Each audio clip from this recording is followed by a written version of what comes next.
8 de la mañana, 49 minutos, se lo contábamos hace un ratito nada más, el Banco de Previsión Social comenzará a controlar las certificaciones médicas que los prestadores de salud le otorgan a los trabajadores. Para hablar de este y otros temas, recibimos esta mañana al presidente del Banco de Previsión Social, Alfredo Cabrera. Buenos días. Buen día, ¿cómo andan? Buen día. Muy bien. Bueno, esto empieza a regir dentro de muy poquito, cómo va a empezar a funcionar, y también me interesaría recordar el por qué se empieza a hacer este control por parte del BPS. Hay algunas cifras, algunas estadísticas que venía manejando la institución y que empezaron a despertar algunas alertas en ese sentido.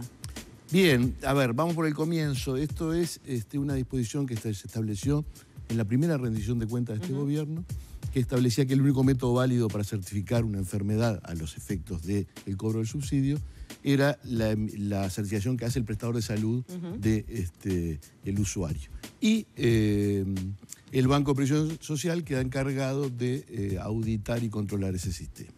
A partir de allí hemos estado trabajando con los equipos de los prestadores, internamente en el banco y después con los equipos de los prestadores, integrando la historia clínica electrónica con el Sistema Nacional de Certificación Laboral.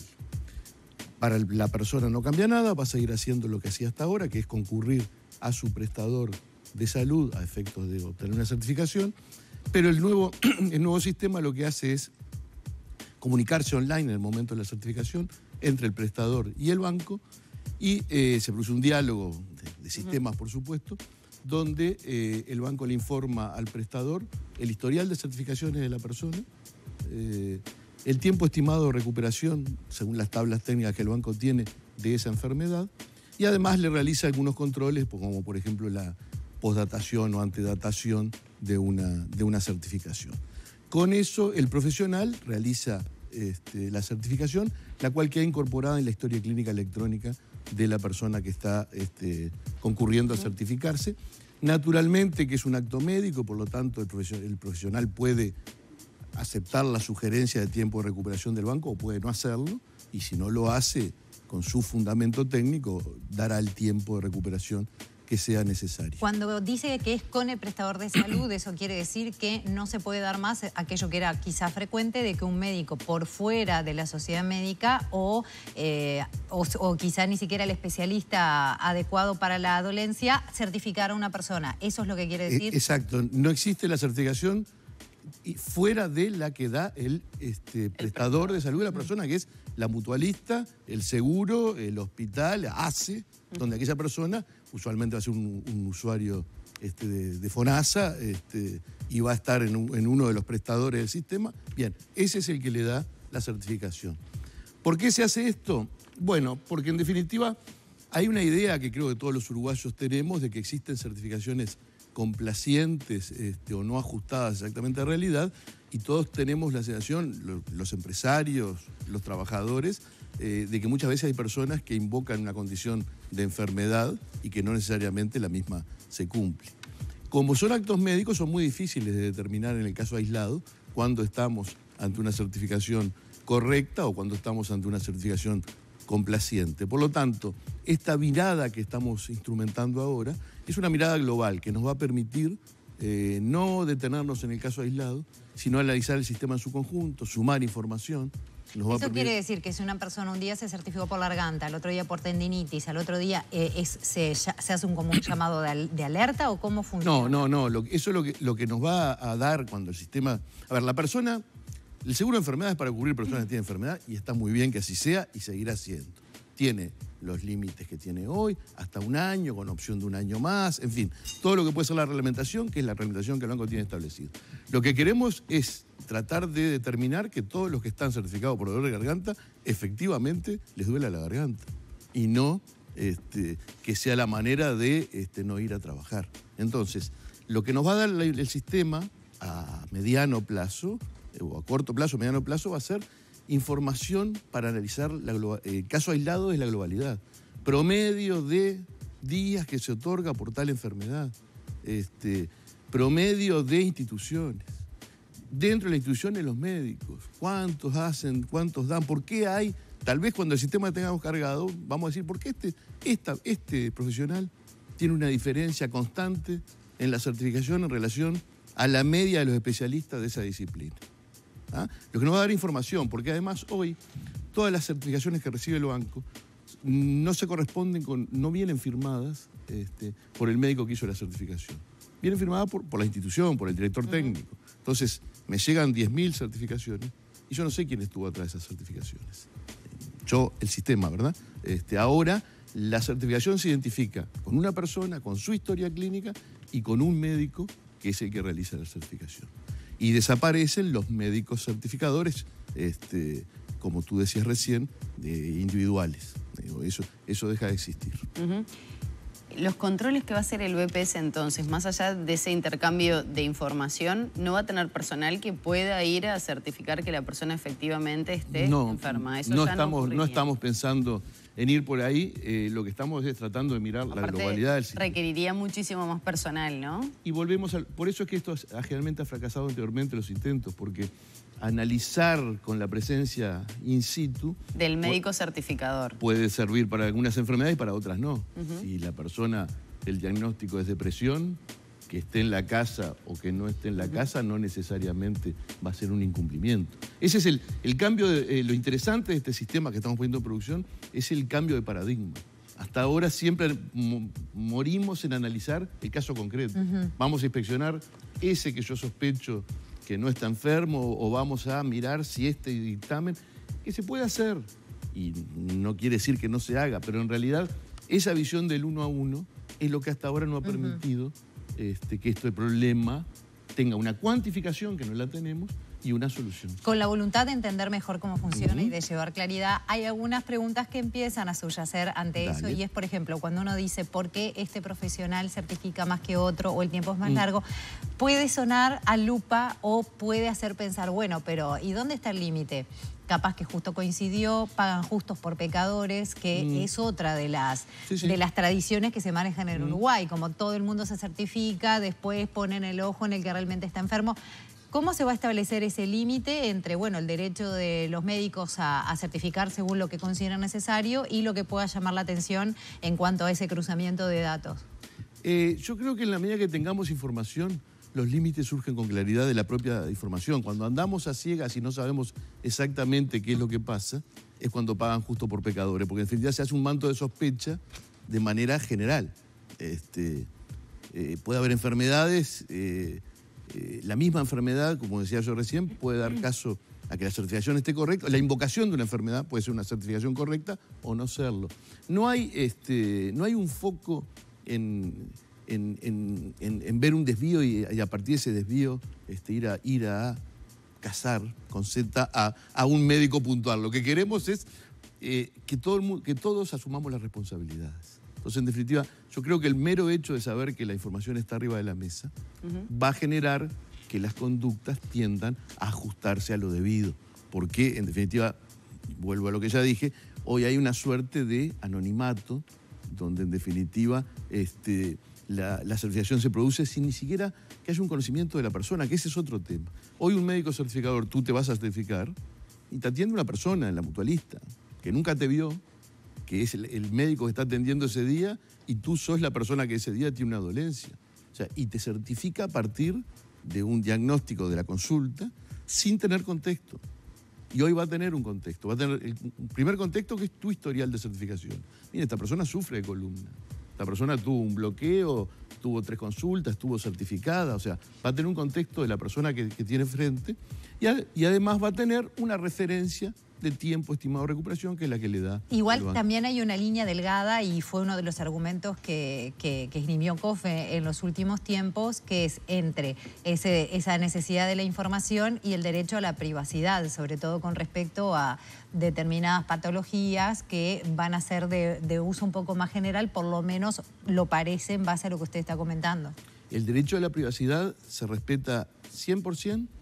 Y en los hechos, cuando el Banco de Previsión Social tiene potestad de auditar la historia clínica de la persona para constatar la enfermedad que se invoca para recibir la prestación, no otra. O sea, ¿tiene acceso únicamente a una parte de la historia clínica? Va a mirar la parte de la historia clínica. ¿Y el resto cómo se garantiza que no se lee? Pero la persona, y redondeo, la persona puede negarse a que el banco mire la historia clínica.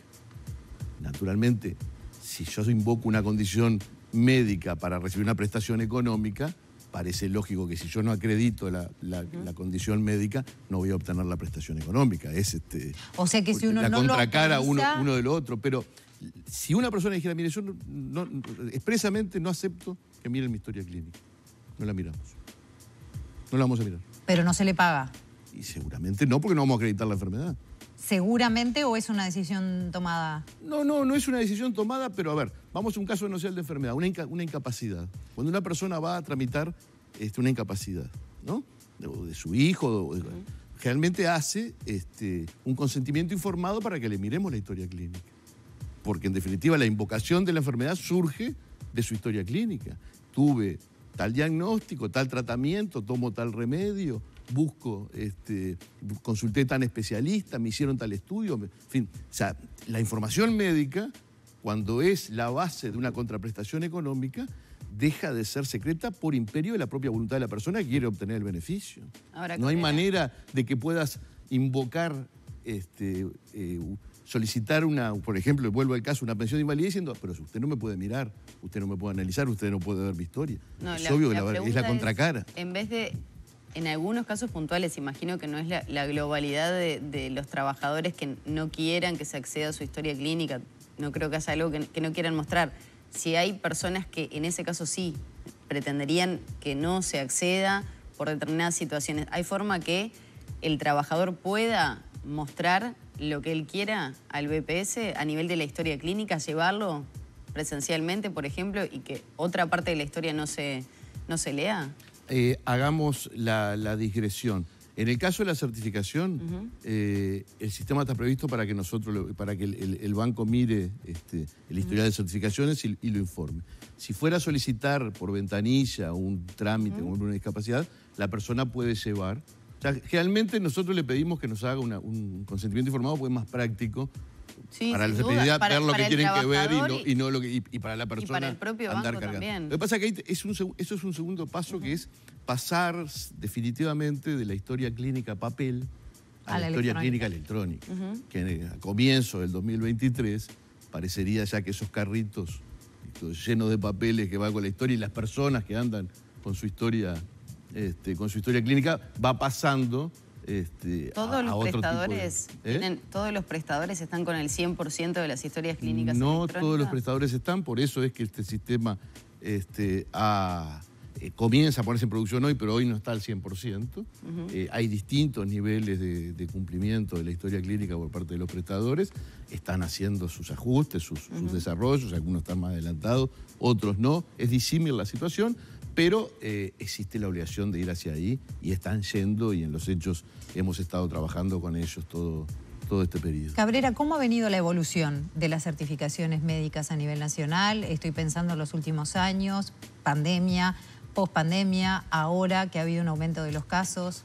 Bueno, a ver, el año que terminó fue un año muy largo en términos de salud, porque si lo analizamos, en enero del 2022 estábamos en plena pandemia, ¿no? Estábamos casi que con nuestra primera ola de Omicron, con todos los chicos volviendo de las vacaciones y todo el mundo enfermo, todo el mundo certificándose en el En aquel momento, en enero, tuvimos 115.000 certificaciones, 115.000 subsidios pagados en enero y febrero.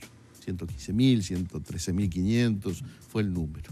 En noviembre de este año, que es el último mes cerrado que tenemos, ahora estaremos cerrando, semana que viene estaremos cerrando diciembre, pagamos 44.500 subsidios. O sea, hubo los picos de COVID y después fuimos a un número, los 44.000, que es un número de los últimos 36 meses, del 2019 hasta acá, es un número que con fluctuaciones es bastante constante. Si uno lo mira, por ejemplo, noviembre del 2022 con noviembre del 2021, hay un decrecimiento de un 5,5 año a año, tomando los 2 noviembre. O sea que, y además la pandemia en su momento daba otro tipo de certificación. En los hechos, en aquel momento, contra esas 113.500, las certificaciones eran certificaciones cortas. Era el test positivo, 7 días y vuelvo a trabajar. Ahora, eso tiene una participación de casi un 60% de las cortas. Ahora, en cambio, la participación mayor relativa es las certificaciones largas, 60 días o más. Y después el promedio de certificaciones que ingresan al banco por mes son unas 115.000 certificaciones que ingresaron en el 2022, que no se corresponden con 115.000 subsidios, porque una misma persona puede tener muchas certificaciones. El tema está cuando se pasa a cifras, ¿no?, económicas. 770 millones de pesos. 700 millones de pesos. Se pagó en noviembre. Sí, son casi 19 millones de dólares, 20 millones de dólares. Pero yo creo que en eso tenemos que ser claros.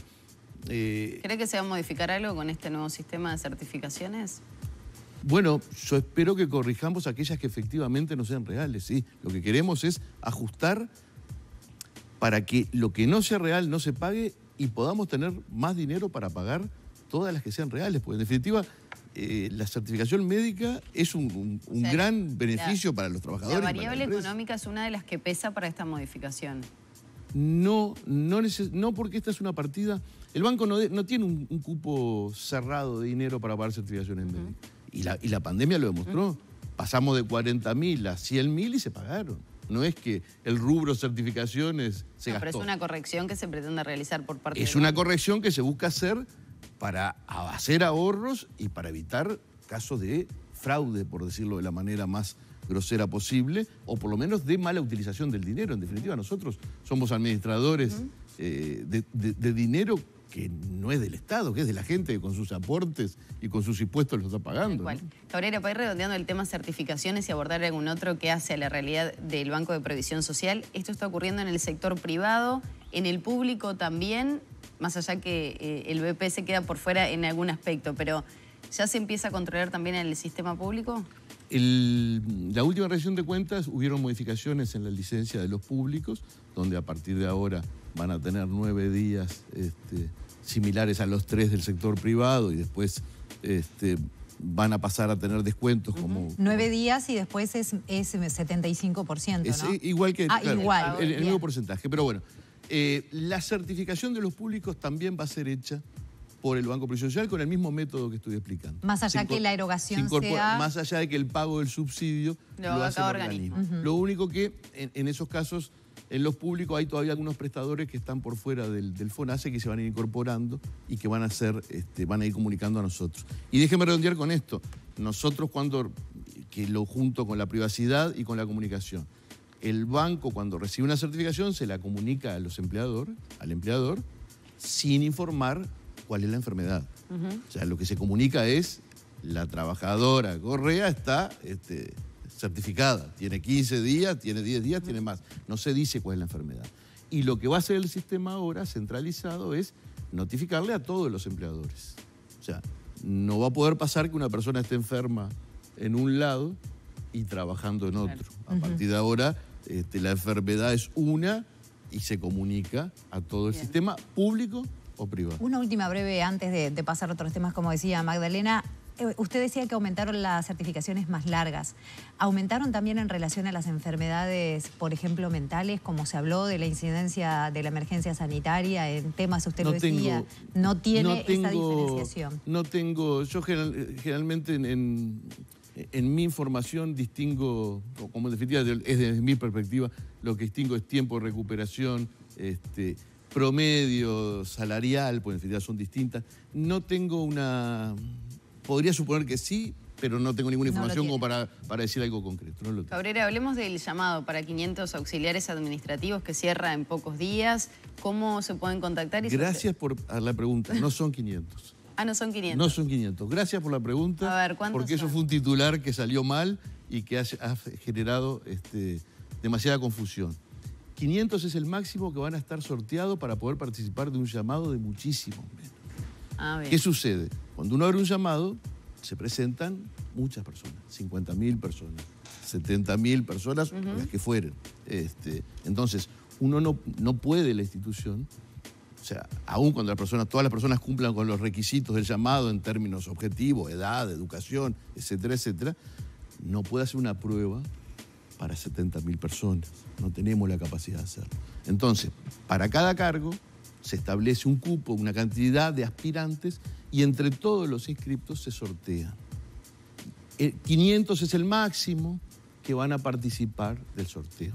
Pero no vamos a contratar 500. ¿Cuántos son efectivamente entonces? Esto es un orden de prelación que va a empezar con 7 administrativos puntuales en 7 lugares que el banco tiene solamente un funcionario, localidades donde vamos a pasar a tener... ¿Es todo el país? Es en todo el país. Después vamos a contratar 29 administrativos más y técnicos, ingenieros, analistas, porque tenemos una gran demanda de cara a la reforma, tenemos una gran necesidad de analistas y de sistemas, que ese es un número cercano a los 20, no lo tengo de memoria, porque además... 56 en total, entonces. Es aproximadamente a unos 45 en este momento, pero como este es un orden de prelación que queda abierto, todas las vacantes que se van produciendo a lo largo del año se siguen llenando con el ranking que queda de esos 500. Y van a una prueba, no es solamente... El sorteo es para participar después de la prueba.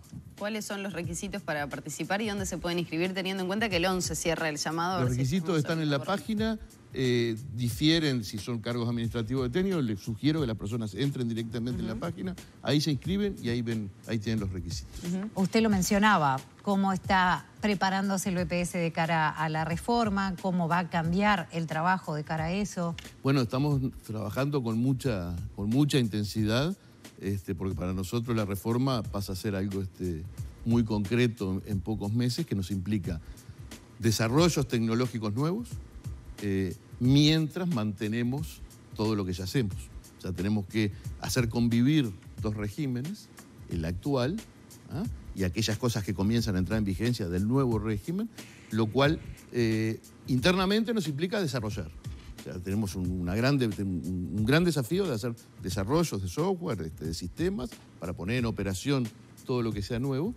Y además hay un cambio bastante importante, que es en la medida que el sistema va a tender a la unificación, tenemos que crear una suerte de núcleo hub, como un puerto hub de comunicación, para que la comunicación con las otras cajas que hoy no tenemos a nivel de sistema comience a darse. Pues en definitiva, ese es el cambio estructural más importante que vamos a tener. Así que estamos trabajando con equipos de trabajo fuerte, contrarreloj, porque en definitiva esto es un tema que lo vamos a tener arriba muy rápido, y a veces con dificultades de contratación de personal, porque se da un fenómeno, particularmente a nivel de especialistas en informática, se da un fenómeno que el Estado pierde permanentemente personal contra el sector privado. Ahora, y muchas veces el sector privado pierde personal contra el exterior, ¿no?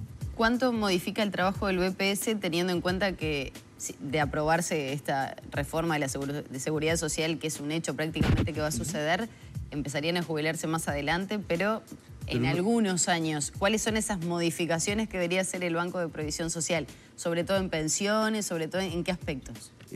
No todos los institutos que la ley prevé tienen entrada en vigencia en el mismo momento. Claro. O sea, las pasividades con el nuevo régimen son las más lejanas, son las que tenemos menos urgencia en trabajar. Pero, por ejemplo, una pensión de sobrevivencia, la vigencia es 30 días después de aprobar la ley. O sea que nosotros tenemos algún nivel de prestaciones que son inmediatas, otros que tienen algunos meses y otros que son más a largo plazo.